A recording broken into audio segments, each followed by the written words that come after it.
खबरदार अगर तू दरवाजे से निकली, आला हजरत इमाम अहले सुन्नत मुजद्दिद दीन मिल्लत मेरे आला हजरत से किसी ने पूछा था कि हजरत जी बीबी नात पढ़ सकती है? फतावा रज़विया की 14वीं जिल्द, बीबी मिलाद पढ़ सकती है? मिलाद।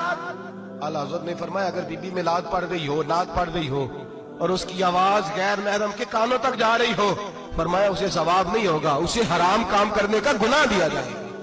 बीबी को मना है, वो नात की आवाज भी औरत का ही नहीं पड़ता, दीन में तो औरत की आवाज का भी पड़ता है। दीन में तो औरत की, हजरत सैयदा ज़ैनब, हजरत फातिमा की वो लख्ते जिगर जो मैदान करबला में इमाम हुसैन बराबर की शरीक रही सैयदना इमाम हुसैन के साथ। याह्या बिन मोइन कहते हैं मैं 15 साल तक हजरत ज़ैनब का पड़ोसी रहा हूं। 15 साल, घर बराबर होता है ना, बंदा बीबी देख ही लेता है। वो बीबी कभी पर्दा डाल के जा रही है दवाई लेने, कभी नजर आ ही जाती है। कहते 15 साल में सैयदा फातिमा की बेटी का पड़ोसी रहा हूं, मैंने कभी बुरके में छुपी हुई ज़ैनब भी नहीं देखी, बुरके में छुपी हुई ज़ैनब भी कभी नहीं देखी। हजरत अब्दुल्ला बिन जाफर तैयार जनाबे अली मुर्तजा के भाई थे, उनके बेटे के साथ इनका निकाह हुआ था, बीमार हो गई तो हजरत अब्दुल्ला कहने लगे ज़ैनब चल तुझे हकीम के पास ले जाऊं, तबीब के पास ले जाऊं। तो हजरत ज़ैनब कहने लगी आप जाइए मेरा हाल बता के दवाई ले आइए। तो हजरत अब्दुल्ला जाफर तैयार कहने लगे शरीयत में गुंजाइश है डॉक्टर के पास जाने, हकीम के पास जाने की गुंजाइश है, तो चलती क्यों नहीं? तो हजरत ज़ैनब कहने लगी शरीयत में गुंजाइश तो है पर अब्दुल्ला मेरी मजबूरी ये है कि मैं फातिमा की बेटी हूं। शरीयत में गुंजाइश तो है पर मेरी मजबूरी ये है कि मैं हुसैन की बहन हूं। शरीयत में गुंजाइश है पर मैं हसन की बहन हूं। शरीयत में बड़ी गुंजाइश है पर लोग मुझे मोहम्मद अरबी की नवासी कहते हैं। गुंजाइश तो है पर मैं नहीं ना निकल सकती, इसलिए कि जितना कोई अपने आप को दीन के करीब जानता है उतना उसके पैरों में शरीयत की जंजीरें ज्यादा होती हैं। तो जनाब सैयदना अब्दुल्ला कहने लगे अगर तू पर्दा कर गई, अगर तू चली गई, तो फरमाने लगे ये तो अल्लाह की मशीयत है, तू दवाई ला दे ताकि मैं खा लूं, और अगर मैं चली गई तो मैं अपनी माँ से जाके कहूंगी कि अम्मा सारी तकलीफें मैंने छाती पे बर्दाश्त की हैं पर मैंने तेरे पर्दे पर आंच नहीं आने दी।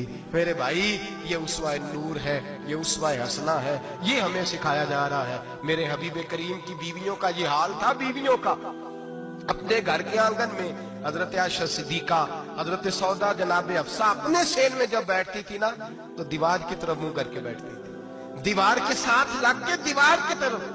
बीबियां अपने घर के अंदर भी दीवार की जानब मुंह करके बैठती थी।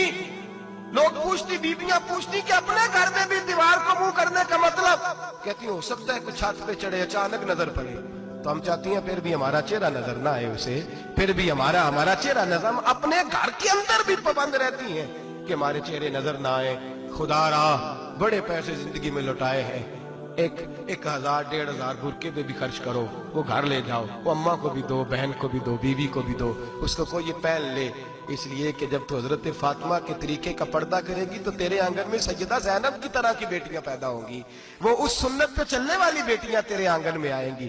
खुदारा मेरे भाई आज ये नियत करो, ये इरादा करो और अपने घरों को पर्दे का पाबंद बनाओ।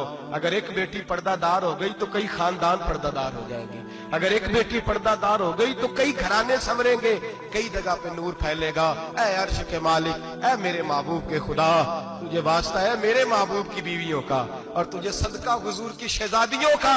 ऐ अल्लाह इतना करम बरसा, इतनी रहमत बरसा कि मेरे वतन की बेटियां और मेरे वतन की माएं बहनें बच्चियां ये समझ जाए कि हमारी निजात सिर्फ हजरत फातिमा के बुरके में है, हजरत आयशा के पर्दे में है, सैयदा खदीजतुल कुबरा के हिजाब में है। अल्लाह करे ये समझ जाए और ये जब भी सजदा करें तुझसे हयाई मांगे, ये तुझसे जब भी सजदा करें ये तुझसे अपने लिए चादर ततहीर और पर्दा तनवीर मांगे।